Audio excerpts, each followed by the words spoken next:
Hi guys and welcome back to Guide Nation. In today's video, I will show you how to download PDF in TOME AI. So the first step is simply logging into TOME.app using your user credentials, and after that you will see this page. So this is the home page. On this page, you'll have to simply navigate to the specific presentation that you want to download as a PDF. So for example, if this is the presentation that I want to download as PDF, I'll click on it and it will open up. Now look out for the menu button at the top right corner, that is the three dotted icon.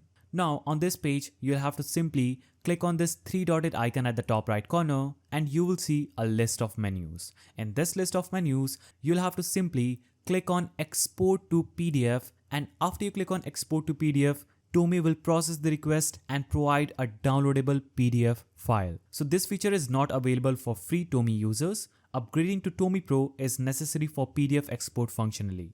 And in order to do that, simply click on upgrade button that you see right here, choose a plan, do the payment, and after that, you'll be able to download your PDF just by clicking on this export to PDF button. So that's how you download PDF in TOME AI. If you found this video helpful, please don't forget to give it a thumbs up, subscribe, and hit that notification bell. And I'll see you in the next video.